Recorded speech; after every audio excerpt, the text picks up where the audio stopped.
আচ্ছা, ক্লাস 8-এর স্টুডেন্টরা, আজকে আমি দেখে না তোমাদেরকে এই ফার্স্ট সামেটিভ যে পরীক্ষা পরিবেশ ও বিজ্ঞানে, তার থেকে কিছু সাজেস্টিভ কোশ্চেন আনসার করে দিচ্ছি।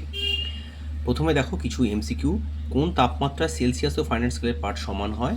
-40 ডিগ্রি। 0 ডিগ্রি সেন্টিগ্রেড উষ্ণতায় 5 গ্রাম বরফকে 0 ডিগ্রি সেন্টিগ্রেড 5 গ্রাম জলে পরিণত করতে তাপশক্তির প্রয়োজন। দেখো 5 × 40, তাহলে 400 ক্যালোরি, তাই তো? আচ্ছা, বস্তু দ্বারা গৃহীত বা বর্জিত তাপ কোন বিষয়ের উপর নির্ভর করে না? দেখো, ভর, উষ্ণতা পরিবর্তন উপাদানের উপর নির্ভর করে, বস্তুর আপেক্ষিক গুরুত্বের উপর নির্ভর করে না। কিউপ্রাস ক্লোরাইড যৌগে কপার ধাতুর যোজ্যতা হচ্ছে +1, এই যে CuCl হয়। আচ্ছা, পাথুরে চুনের সঙ্গে জলের বিক্রিয়া একটি, দেখো এটা তাপদায়ী অর্থাৎ তাপ উৎপাদী, মানে এখানে তোমার তাপের রাসায়নিক পরিবর্তন। আচ্ছা, তাপ মাপা হয় কোন যন্ত্রের সাহায্যে? এটা ক্যালোরি মিটার। আমি লিখে দিচ্ছি, এখানে লেখা নেই, ক্যালোরি মিটার, তাই তো? একটি ঋণাত্মক আধানযুক্ত মূলকের নাম ও চিহ্ন লেখো। দেখো অনেকগুলো রয়েছে, কার্বনেট, সালফেট, ক্লোরাইড, ফসফেট, তোমরা যেটা ইচ্ছা লিখতে পারো। 100 ডিগ্রি সেন্টিগ্রেড উষ্ণতা গরম জল ও 100 ডিগ্রি সেন্টিগ্রেড উষ্ণতা জলীয় বাষ্পের মধ্যে কোনটি ত্বকের বেশি ক্ষতি করবে? এই 100 ডিগ্রি জলীয় বাষ্প। কারণ কি?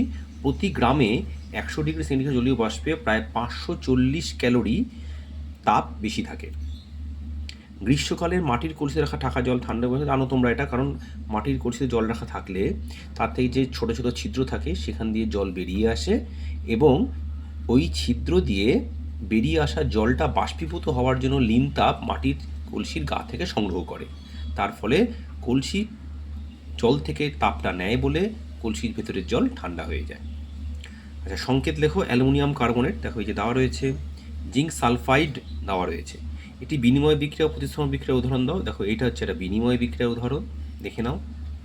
আর এটা হচ্ছে একটা প্রতিস্থাপন বিক্রিয়ার উদাহরণ। ঠিক আছে, আমি তোমাদের আরও কিছু করে দিচ্ছি। দেখো, ঋণাত্মক আধানযুক্ত আয়নকে বলা হয় অ্যানায়ন।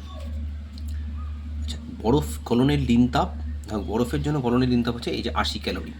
ঠিক আছে। আচ্ছা, এই যে HgCl2+Cu, CuCl2 Hgটা এখানে বেরিয়ে গেছে, সিউটা ঢুকে এসছে, তাহলে এটা হচ্ছে এক ধরনের প্রতিস্থাপন বিক্রিয়া। ফারেনহাইট স্কেলের এক সংখ্যক ঘর সেলসিয়াস স্কেলে কত সঙ্গে সমান? দেখো, ফারেনহাইট স্কেলের 180 সেলসিয়াস স্কেলের 100 সঙ্গে সমান, তাহলে 100/180, উত্তরটা হবে তাহলে অপশান বি, তাই তো, 100/180। বাষ্প অবস্থা থেকে তাপ বর্জন করলে তরল অবস্থায়, এই পরিবর্তনটির নাম লেখো। দেখো, বাষ্প থেকে তরল অবস্থায় যে তাপ বর্জন করে আসছে, এখানে কিন্তু উষ্ণতা স্থির থাকে, তাহলে এই যে পরিবর্তনটা হচ্ছে একে বলা হয় ঘনীভবন। ঠিক আছে, ইংরেজিতে বলে কন্ডেনসেশন। এসআইতে তাপের একক লেখো। এসআইতে তাপের একক হচ্ছে জুল। কিউপ্রিক ক্লোরাইডের সংকেত লেখো। কিউপ্রিক ক্লোরাইডের সংকেত হচ্ছে CuCl2। কিউপ্রাস হলে CuCl হতো। আচ্ছা, এই সমীকরণটাকে সমাধান করতে বলা হয়েছে। দেখো এখানে আমি তোমাদের সমাধান করে দিচ্ছি। এখানে তুমি একটা কাজ করো, এটাকে 8 অ্যামোনিয়া লাগবে, তাহলে এখানে নাইট্রোজেন 6টা NH4Cl, তাহলে দেখো ক্লোরিন 6টা হলো, তাহলে এখানে 3টে ক্লোরিন, তাহলে 8 3, এখানে কিছু লাগবে না, এখানে 6। ঠিক আছে, ব্যালেন্স করে দিলাম। আচ্ছা, -40 ডিগ্রি কত ফারেনহাইট সমান গণনা করো। এই গণনা তোমরা করতে পারবে, এই যে C/5 F-32/9 করে করতে পারো। এখান থেকে তোমার যে C/5 = F-32/9, এই ফর্মুলাটা করে তোমরা এই C এর জায়গাটা -40 বসাবে। -40/5 আমি ক্যালকুলেশনটা করে দেখিয়েছি, দেখে নাও।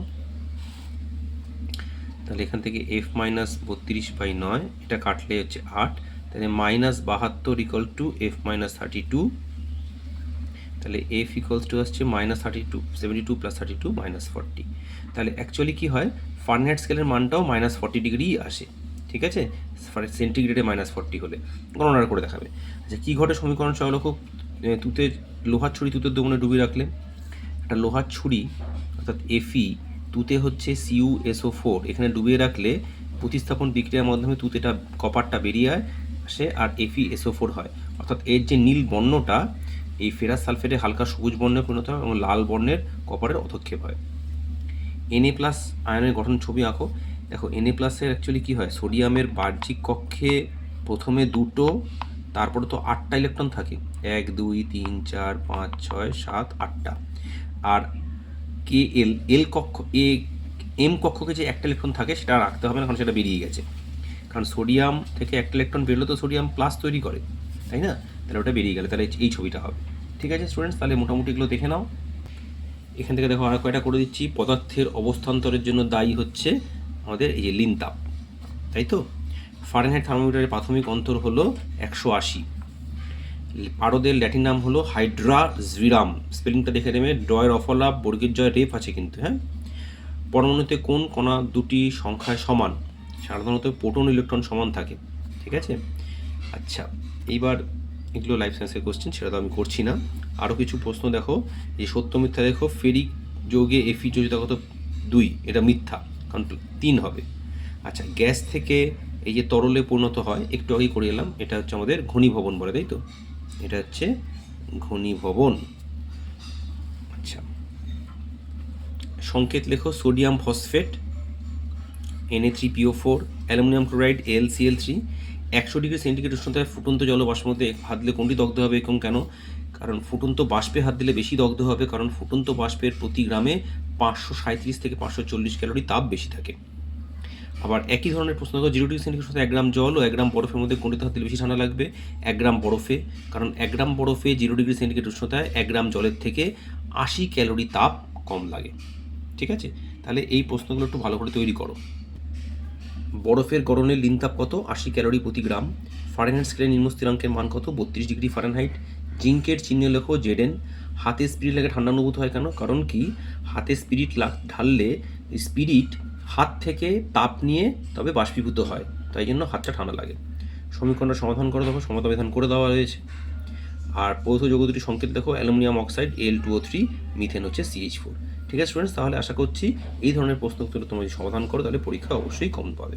ভালো থেকো।